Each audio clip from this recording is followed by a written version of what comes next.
FIFA is pulling in $11 billion from the 2026 World Cup.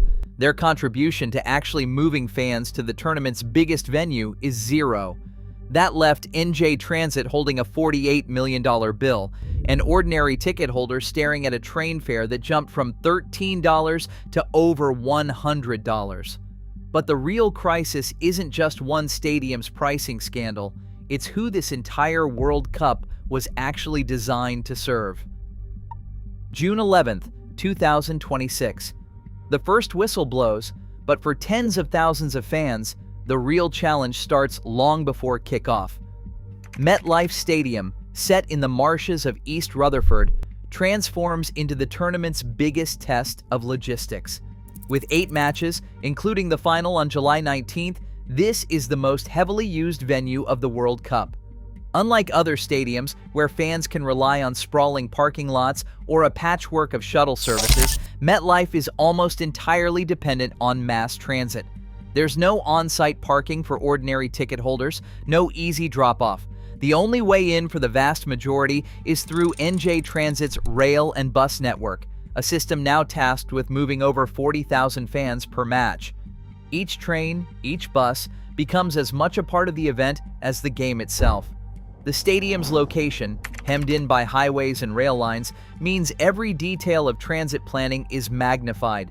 Every missed connection, every crowded platform, every delay now ripples across the fan experience. For this World Cup, moving people isn't a side issue, it's the main event before the main event. And with 8 matches stacked on the calendar, the stakes for getting it right have never been higher. The ledger for moving fans to MetLife Stadium is both blunt and revealing.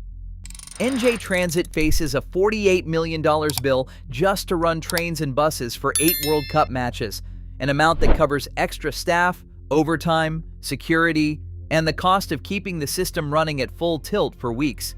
Public funding, including federal transit grants, only filled part of this gap. With state officials refusing to let taxpayers shoulder the rest, the host committee turned to private sponsors. Their support allowed a drop from the original $150 round-trip train fare to $105, a 30% cut, but still many times higher than the usual $12.90 fare for the same route. Yet, even with these stopgaps, the numbers never quite add up. The host committee's sponsorships covered some of the shortfall, but not all.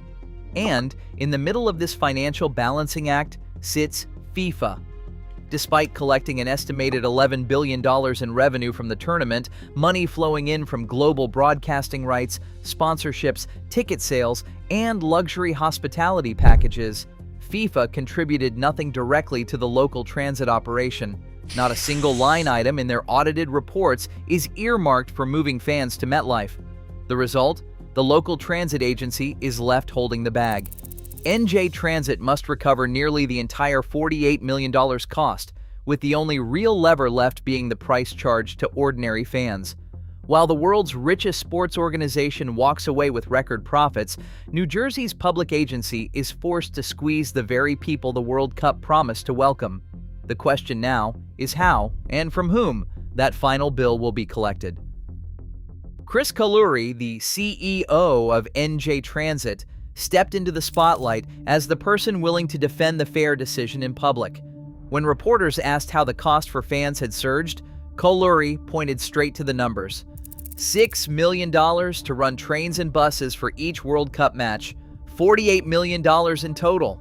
He argued that, since neither FIFA nor the state would cover the gap, the only option left was to charge the people actually coming to the games. The difference hit fans like a cold splash of water. On a normal day, a round-trip ticket from Manhattan to MetLife Stadium costs about $12.90. For the World Cup, NJ Transit announced a special event fare, $150 for that same ride. No discounts, no bundled deals, no refunds. The agency's rationale was blunt. The special service, with extra trains, overtime crews, and crowd control, had to pay for itself. If the math didn't work, the trains wouldn't run. The sticker shock was immediate. The $150 price tag meant a family of 4 faced a $600 transit bill just to get to the stadium and back. For many, the fare felt less like a ticket to a global celebration and more like a penalty for not being in the VIP section. While other host cities talked about $2.50 or $5 fares, sometimes even free shuttles, New Jersey's approach put the World Cup's financial burden squarely on ordinary supporters. With the numbers out in the open, the backlash began. Kaluri's defense made clear, fans, not FIFA, would be footing the bill. The uproar over the $150 train fare didn't fade quietly. Public outrage, relentless media coverage, and mounting political pressure forced the host committee to scramble for a fix. Private sponsors stepped in, underwriting a portion of the cost and allowing NJ Transit to slash the fare to $105, a 30% drop, but still more than 8 times the standard $12.90 round-trip price. The move offered some relief, yet for many fans, the new number felt like a minor concession, not a solution. Inside FIFA's own orbit, concern was growing. Heimo Shirgi, the organization's chief operating officer, warned that such a steep fare could have a chilling effect on attendance. Shirgi's statement was blunt. Pricing ordinary supporters out of the event risked empty seats and a diminished spectacle. Still, FIFA's position on funding remained unchanged. With an $11 billion revenue cycle, the governing body continued to insist that transportation was a local responsibility. Not a single dollar from FIFA's global windfall was earmarked for moving fans to MetLife. The standoff soon spilled into the political arena. Senator Chuck Schumer, the U.S. Senate Majority Leader, went public with a demand. FIFA should cover the entire $48 million transit bill.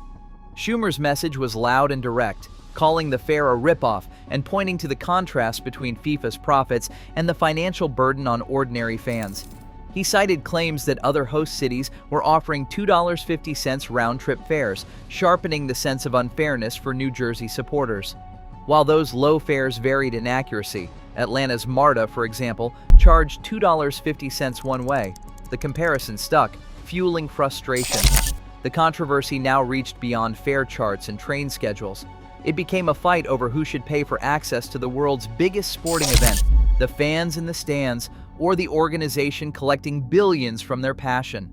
The pressure for accountability was no longer just about dollars, it was about the promise of a World Cup open to everyone, not just those who could afford the ride. At AT&T Stadium in Dallas, the price of simply showing up is its own kind of ticket. Official parking ranged from $125 to $275 per car for World Cup matches, with resale prices spiking to $374 by mid-June. These aren't luxury slots, just the standard rate for anyone hoping to park within walking distance. For those looking to avoid the parking crunch, public transit offers little relief. The stadium has no direct rail service. Fans traveling by DART or TRE trains must disembark at Centerport Station, 6 miles away, and transfer to a private shuttle for the final stretch. Even then, the journey isn't over. Rideshare drop-off zones sit at the edge of the stadium's sprawling lots, turning the last quarter mile into a crowded foot march under the Texas sun. Each step, each transfer, each extra fee adds up, not as an accident, but as a structural hurdle. Across host cities, these layers of cost and inconvenience form a new kind of logistics tax, one that falls hardest on regular supporters just trying to reach the game. Ordinary fans at MetLife face a system designed to keep them moving only if they play by strict rules. On-site parking for regular ticket holders is off the table, prohibited. Instead, access depends on securing a pre-registered wristband with a hard cap of 40,000 return trip passes for each match. Once that limit is reached, no more fans can board the trains back. The message is clear. Mobility is rationed, not guaranteed. In Miami, the price of parking alone has surged to $249.99, making car travel a luxury rather than a backup plan. But for those with deeper pockets, the experience is transformed. FIFA's $41,400 hospitality package delivers on-site parking, champagne, and private stadium entry. No wristbands, no waiting, no restrictions. The contrast could not be sharper.